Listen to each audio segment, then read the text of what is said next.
Itu kurang satu nomor 4. Baik, Assalamualaikum warahmatullahi wabarakatuh. Bapak-bapak dan Ibu sekalian, terima kasih atas kehadirannya. Saat ini kita sedang berkumpul untuk kesekian kalinya membicarakan masalah mafia tanah lah, problem-problem di dalam pertahanan nasional kita. Karena banyak sekali masalah sehingga kita tidak cukup bertemu sekali, 2 kali, 3 kali karena sangat rumit. Hukum yang ada juga rumit kalau dilaksanakan apa adanya. Tapi kalau tidak diselesaikan secara hukum itu ya susah gitu. Sehingga saya berkesimpulan begini, kenapa masalah tanah ini menjadi rumit? Ya pertama karena mafia tanah itu melakukan mafianya dengan cara melanggar hukum. Itu cepat sekali. Kalau orang mau melakukan penipuan itu kan cepat sekali. Dap itu dan tidak peduli. Sedangkan kita mau menyelesaikannya harus ikut aturan hukum. Kalau seseorang lakukan itu dipanggil dia datang, tunggu dulu, panggil lagi. Saksinya pergi, tunggu dulu. Kantahnya udah pindah, kantor pertanahannya, kepala kantor pertanahannya sudah pindah, tunggu dulu. Makin lama makin bertumpuk dan permainan terus terjadi di situ. Nah, kita mau menyelesaikannya dan hari ini kita bertemu pertama atas usul Mas Eros Jarot yang sekarang membentuk satu kelompok atau mengadakan penggalangan pembangunan opini dan gerakan, tentu saja bukan sekedar opini, untuk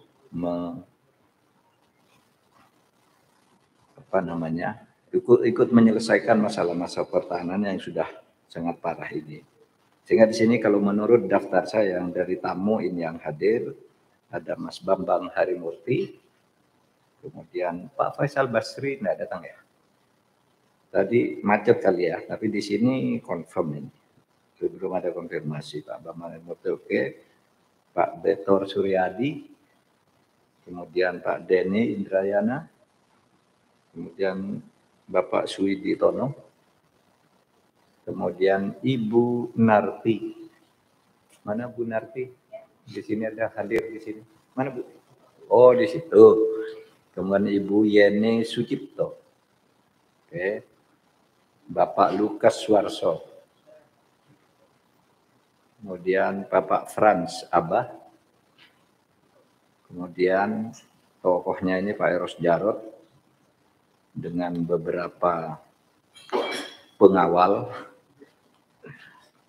Tengku Murniansyah, oke, Cahyadi Nugroho, Pak Cahyadi Nugroho, Imam Saputra, oke, Mas Edwin, Pak Sutarman, kemudian Pak Amir Syah, ini tidak hadir, Pak Anwar Abbas, di sini tertulis hadir, beliau ada enggak? Dari PP Muhammadiyah. Mungkin masih terjebak macet. Oke. Baik Pak, saya masuk aja ke saya beri dulu gambaran masalah-masalah tanahnya. Saya perkenal nanti yang akan menjelaskan. Dari Kementerian ATR BPN, jadi ini serius Pak Eros, yang hadir pejabat-pejabat utamanya semua ini. Irjen Kementerian ATR BPN yang akan ini diwakili Inspektur Wilayah Irjen Kementerian ATR, tapi di sini ada Dirjen PSKP Kementerian ATR BPN. Ini kayaknya masalah sengketa pertahanan. Mana Pak Dirjen? Ya, Pak Dirjen PSKP. Kemudian Jaksa Agung Muda bidang intelijen. Jamintel, silakan. Ini Pak Jamintel ada di sini. Kiai Anwar Abbas ini dari, ya beliau ini dari mana ya? Dari PP Muhammadiyah ya, dari MUI iya, dari UIN iya, pokoknya banyak lah kerjaannya beliau ini. Yang banyak mengadvokasi masalah-masalah pertanahan Sudah ketiga kali saya kira ke sini ini masalah tanah. Jadi ada dari Jamintel Pak, ini tadi hadir sendiri Bapak Jaksa Agung Muda Bidang Intelijen. Kemudian Jampidum ini diwakili oleh Kasih Wilayah 2. Kemudian Pak Kabar Eskrim hadir sendiri, Pak Agus Samtrianto didampingi oleh Bapak Dirpidum, dan tentu dari Kemenko Polhukam ada banyak ya, dari Deputi 3, dari staf khusus dan sebagainya. Saya sampaikan dulu agar diskusi kita ini masalah-masalah tanah, tolong halaman 3 dari itu ya. Masalah tanah yang masuk ke sini itu banyak. Ya ini betul. Ini ada 11 modus tanah itu. Pertama, tanah masyarakat sudah bersertifikat atas tanah tetapi tidak dikuasai, sehingga diserobot oleh pihak lain secara tanpa hak. Jadi banyak tanah itu ada nih sertifikatnya punya masyarakat, tapi karena tidak diurus diserobot. Sekarang mau dipakai, ternyata dipakai orang lain. Yang kedua, tanah masyarakat dengan sertifikat hak atas tanah dikuasai oleh masyarakatnya, tetapi tidak punya bukti kepemilikan yang sah. Ya buktinya berupa gendom, kemudian letter C dan sebagainya. Itu juga tiba-tiba dicaplok oleh orang lain. Ada tanah negara yang Bapak BUMN, tiba-tiba ada yang menjual. Seperti yang kasus di mana itu, yang pesantren apa itu. Tiba-tiba ada pesantrennya di sana ternyata milik BPN. Sudah mau diselesaikan, ternyata banyak juga orang-orang gede yang punya di situ. Yang ketiga, tanah yang dihuni oleh masyarakat secara turun-temurun ya, tidak bersertifikat. Tapi tiba-tiba terbit sertifikat hak atas tanah pihak lain. Sehingga dia udah turun-temurun di situ diusir karena tiba-tiba ada sertifikatnya. Tanah yang dihuni oleh masyarakat secara turun-temurun tidak ada sertifikatnya. Kan dulu memang tidak pakai sertifikat. Namun tiba-tiba ada yang memperjualbelikan ya, oleh pihak yang tidak berhak kepada pihak ketiga tanpa sepengetahuan penghuninya. Baru setelah diadukan, orang yang ngadu gitu, lalu enak aja ke pengadilan aja gitu. Setelah pengadilan kalah juga. Kalau yang ke rumah saya itu dia turun-temurun, di situ tiba-tiba tanahnya jadi hotel. Nangis pagi-pagi ke tempat saya, embok-embok gitu. Wah, itu tanah saya jadi gimana? Ngadu dong. Wah, setiap ngadu diusir. Di kantor polisi diusir katanya. Kamu menduduki tanah secara padahal dia udah turun-temurun, di situ hotelnya baru. Gitu. Dia tidak punya akses untuk mengadu ke Mas Eros gitu. Kan banyak di desa-desa tuh yang begitu. Mau ngadu kemana dia? Suruh ke Jakarta, mau ketemu siapa? Ke Polsek saja sudah diusir. Gitu. Ke BPN juga tidak dilayani. Banyak nih yang begini nih. Berikutnya, halaman berikutnya. Ada klaim tanah adat nih, tanah ulayat. Di atas area tanah sudah bersertifikat milik masyarakat, namun masyarakatnya yang ingin menempati dipolisikan. Malah digiring ke kantor polisi. Ada bodyguard-bodyguardnya. Tidak punya akses lagi. Kemudian ada yang banyak juga kesalahan kantor pertanahan. Provinsi, kota, kabupaten melakukan penerbitan sertifikat hak atas tanah. Ya, ada kesalahan penentuan batas tanah, kesalahan pemetaan plotting tanah, keabsahan dokumen tanah yang mengakibatkan tumbang tindih area tanah antar masyarakat. Sertifikatnya lebih dari satu lah. Ketika dibawa ke kantor pertanahan, loh kok ini ada begini. Waduh, gimana ya? Sudah ke pengadilan aja. Ke pengadilan enggak jelas lagi. Keputusannya bisa ada 2 macam, bisa 3 macam. Jadi bukan kita tidak tahu yang begini nih, tapi bayangkan betapa tidak mudahnya. Kalau orang mengatakan kenapa tidak ditindak, justru kita punya rumusan yang begini nih, dan karena kita sudah mulai bertindak. Sehingga kita tahu, oh ini peta masalahnya. Gitu. Bukan tidak mau menyelesaikan. Tapi tidak mudah karena kita menyelesaikan harus lewat hukum. Sedangkan yang nyerobot ini tidak lewat hukum, seenaknya. Nah, orang seenaknya tuh bisa seketika buat gitu pelanggaran itu. Ada masyarakat yang menguasai tanah aset milik pemerintah yang banyak nih, BUMN, BUMN, aset BUMD, menguasai tanpa hak. Terkadang melibatkan orang gede yang juga memiliki klaim. Misalnya tuh yang saya sebut tadi kasus PTPN yang tiba-tiba ada ponpesnya yang mewah, sesudah dipersoalkan ribut karena dia sudah membeli. Sesudah diteliti di pinggir-pinggirnya tuh banyak lagi orang gede yang punya tanah di situ, pensiunan menteri lah, pensiunan jenderal lah, mantan bupati, punya semua di situ. Rumit lagi masalahnya. Ya yang begini-gini ya tinggal PTPN-nya, tapi tadi coba yang lain-lain itu gimana? Yang buat sertifikat kepala BPPN-nya udah mati, lurahnya yang buat surat keterangan pertama udah mati, kantor kelurahannya udah pindah, dokumennya hilang semua, kan hukum tidak bisa kalau tanpa itu. Gitu. Hukum yang sekarang. Makanya kita ketemu nanti kita buat hukum. Ya kalau perlu hukum rimba juga gitu. Terbitnya sertifikat hak atas tanah milik masyarakat di atas tanah aset pemerintah. Ini banyak. Aset pemerintah pemulihan masa lalu. Ya. Di Solo itu masih ada tuh. Waktu dulu dibangun itu di Solo dibangun mall, dibangun fasilitas umum untuk pemerintah. Tiba-tiba muncul keturunan Paku Buwono VII misalnya. Saya keturunan Paku Buwono, ini tanah kami, berperkara lagi, dimenangkan lagi oleh pengadilan. Padahal itu sertifikat zaman Belanda 300 tahun yang lalu.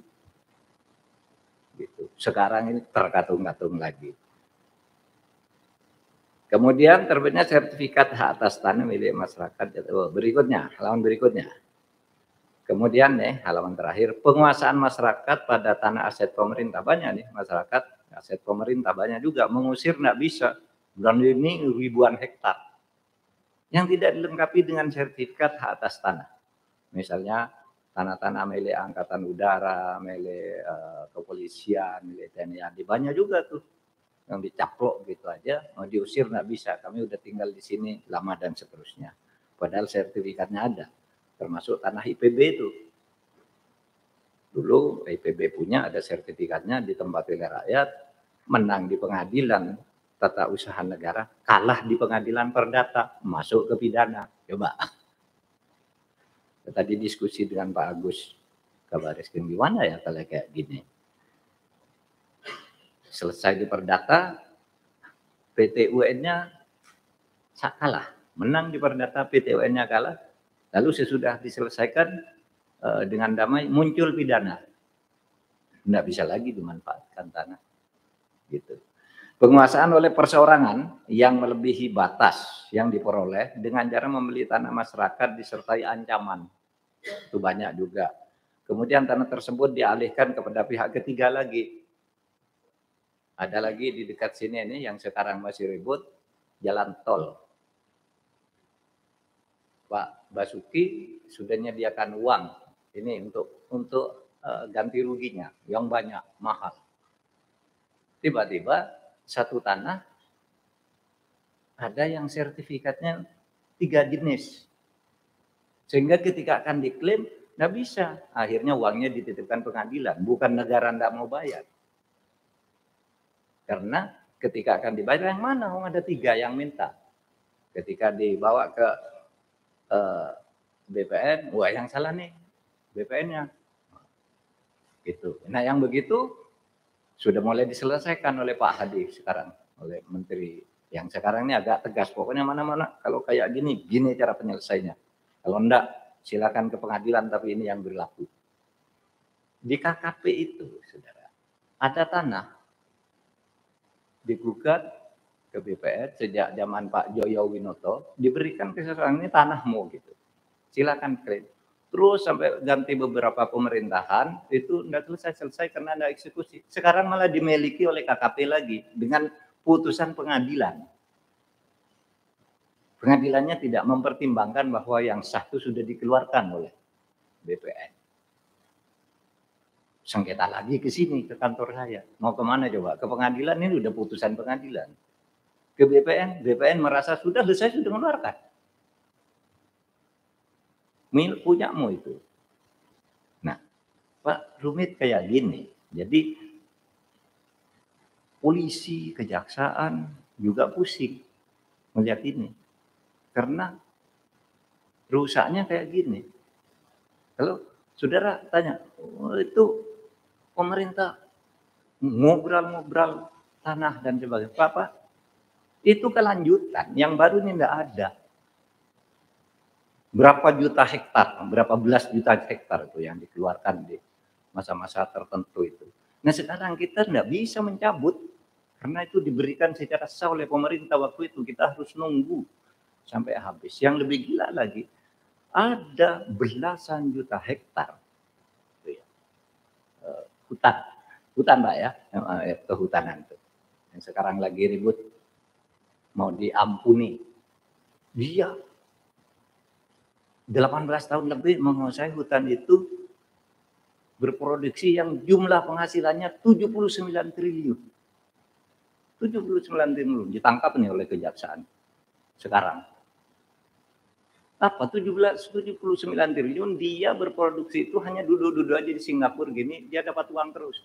Ini milik negara digarap dia selama 18 tahun. Itu. Nah sekarang demi keperluan investasi, gimana ya kita atur kembali. Nah, sekarang tuh masih di kejaksaan, masih ditahan. Dan itu banyak loh Pak. Itu baru 1 orang dari 314 orang melakukan itu terhadap kawasan hutan kita. Mari nanti Bapak bilang, ayo kita selesaikan dengan cara apa nih? Kalau kayak gini gitu. Karena kalau cuma ngambil gitu aja malah nggak hukum lagi, digugat lagi, nggak ada selesainya. Kalau cuma ngambil kan gampang, kita punya polisi ambil, kawal. Tapi nanti muncul secara hukum harus prosesnya gini gitu. Nah itu sulitnya sehingga kemarin udah beberapa kali rapat di sidang kabinet, ya kita mencoba mengintrodusir itu mungkin kita perlu pengadilan tanah. Yang hukum acaranya, eksekusinya, inkrahnya, dan sebagainya itu berbeda dengan hukum biasa. Mungkin itu pun nanti bisa digugat lagi oleh pengacara. Pengacara kan seringkali kalau ada gini, oh gini cara melawannya begini, sehingga orang tidak. Kan seringkali tuh pengacara cari perkara, tidak dapat perkara, bikin perkara dia. Ada. Dari mana?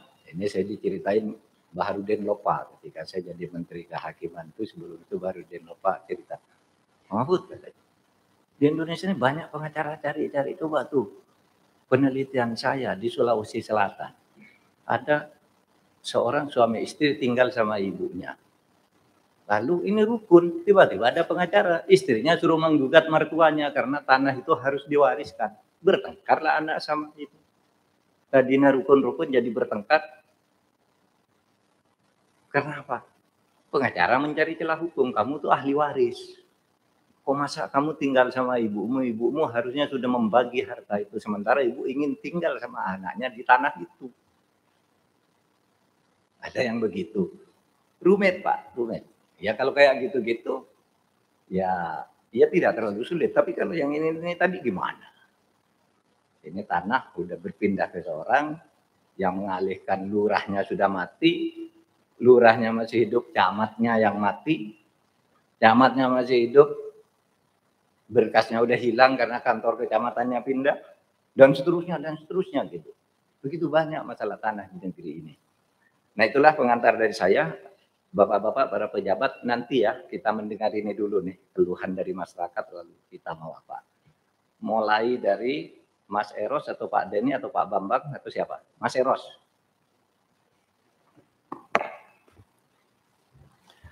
Assalamualaikum warahmatullahi wabarakatuh.